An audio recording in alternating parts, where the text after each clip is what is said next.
नमस्कार मेरे प्यारे बहन भाइयों। रामायण का बालकांड मैं आप सबको सुना रही हूँ और बालकांड में जो जो जो चीजें हैं, जो जो घटना है वो आप सबको मैं बता रही हूँ। कुछ बता चुकी हूँ और कुछ अब बता रही हूँ। सुनिए बहुत ध्यान से। श्री नाम वंदना और नाम महिमा ये बालकांड में है।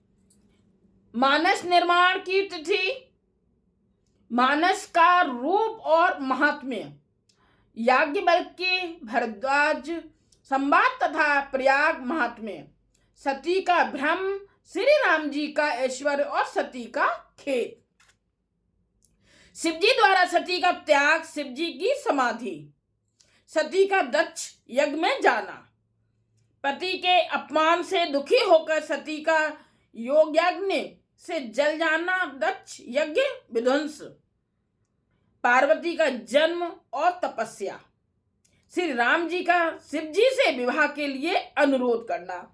ये कुछ घटना है आप सबको मैं बता रही हूँ। आ चुकी हूँ, कुछ है ये बालकांड में आएंगे और कुछ फिर और आगे बताऊंगी। पहले अपनी चौपाइयों की तरफ। भाग 7। जय श्री राम बोलिए, आप सब भी बोलिए जय श्री राम।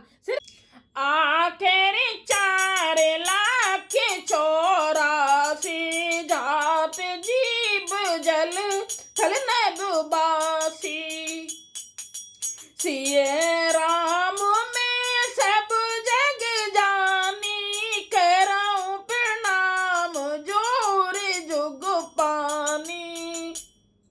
84 लाख योनियों में 4 प्रकार के दक्ष, अखंड, उद्रुज और जरायुज जीव जल, पृथ्वी और आकाश में रहते हैं। उन सब से भरे हुए इस सारे जगत को श्री सीताराम में जानकर मैं दोनों हाथ जोड़कर प्रणाम करता हूँ। ये बोल रहे हैं तुलसीदास जी। अभी तुलसीदास जी का ही चल रहा है ना, इसलिए।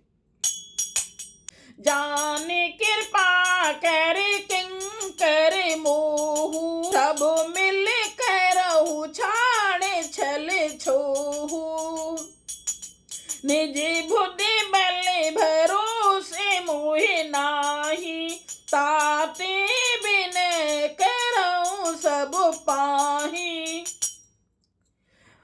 मुझको अपना दास जानकर कृपा की खान आप सब लोग मिलकर छल छोड़कर कृपा कीजिए। मुझे अपने बुद्धि बल का भरोसा नहीं है, इसलिए मैं सबसे विनती करता हूँ। कहने चाहूँ रघुपति गुण गाहा, लघुमति मोर चरित्र अवगाहा, सूजना एक अंग उपाऊ, मन मत रंक मनोरथ राऊ। मैं श्री रघुनाथ जी के गुणों का वर्णन करना चाहता हूँ, परंतु मेरी बुद्धि छोटी है और श्री राम जी का चरित्र अथाह है, जिसकी कोई थाई नहीं है।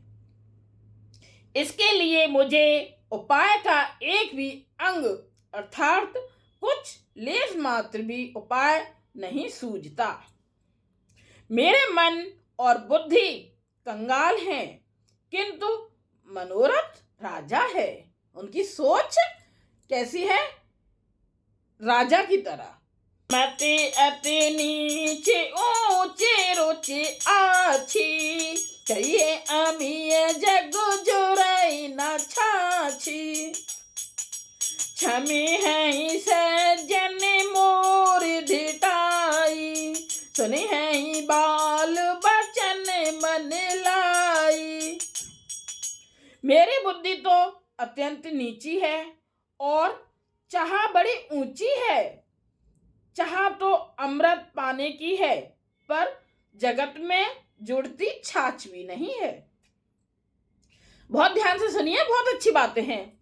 सज्जन मेरी ढिठाई को क्षमा करेंगे और मेरे बाल बचनों को मन लगाकर प्रेम पूर्वक सुनेंगे। जो बालक के तो तेरी बाता, सुने मोदित मन पितु अरे माता। हंसी है कूर कुटिल को बिचारी, जे पर दूषण भूषण धारी। जैसे बालक जब तोतले वचन बोलता है, ये सही बात है, जब बालक तोतली आवाज में बोलता है तो बहुत अच्छा लगता है, बहुत प्यारा लगता है। हम सब भी ना खुद रिपीट करते हैं उसकी बातों को, तो उसके माता पिता उन्हें प्रसन्न मन से सुनते हैं। किंतु क्रूर, कुटिल और बुरे विचार वाले लोग जो दूसरों के दोषों को ही भूषण रूप से धारण किए रहते हैं, अर्थात जिन्हें पराये दोष ही प्यारे लगते हैं, इसमें बोला है कि हंसेंगे ये सब। ऐसे कहा है ना, दूसरों की चीजें कहाँ अच्छी लगती हैं, सिर्फ अपनी चीज अच्छी लगती है। तो यहाँ पे यही बताया है कि जो लोग अपनी कविता किसे अच्छी नहीं लगती किंतु जो दूसरे की रचना को सुनकर हर्षित होते हैं, ऐसे उत्तम पुरुष बहुत कम हैं। जग बहु नर सरि सरि सम भाई, जे निज बाण बड़ई जल पाई। सज्जन सकृत सिंधु सम कोई, देखे पूरे विदु बाण जोई। हे भाई, जगत में तालाबों और नदियों के समान मनुष्य ही अधिक हैं, जो जल पाकर अपनी ही बाढ़ से बढ़ते हैं, अर्थात अपनी ही उन्नति से प्रसन्न होते हैं। समुद्र सा तो कोई एक बिरला ही सज्जन होता है, जो चंद्रमा को पूर्ण देखकर दूसरों का उत्कर्ष देखकर उमड़ पड़ता है।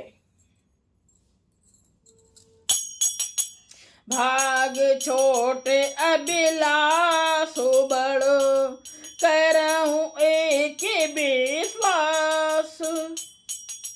पे है सुख सुने सुजन सबू, खल करे है उपहास। मेरा भाग्य छोटा है और इच्छा बहुत बड़ी है, मेरी इच्छा बहुत बड़ी है, परंतु मुझे एक विश्वास है कि इसे सुनकर सज्जन सभी सुख पावेंगे और दुष्ट हंसी उड़ाएंगे। दुष्ट लोग तो हंसी उड़ाएंगे, सज्जन लोग तो सज्जन लोगों को तो अच्छी कथा लगेगी ना, और दुष्ट लोगों को कहाँ अच्छी लगती है कथा वगैरह, तो वो लोग हंसी उड़ाएंगे। सिया राम। ये हुआ हमारा 7वां भाग। लाइक कीजिएगा, कमेंट्स कीजिएगा और सब्सक्राइब कीजिएगा। श्री रामचंद्र जी आप सब पर बहुत कृपा करेंगे।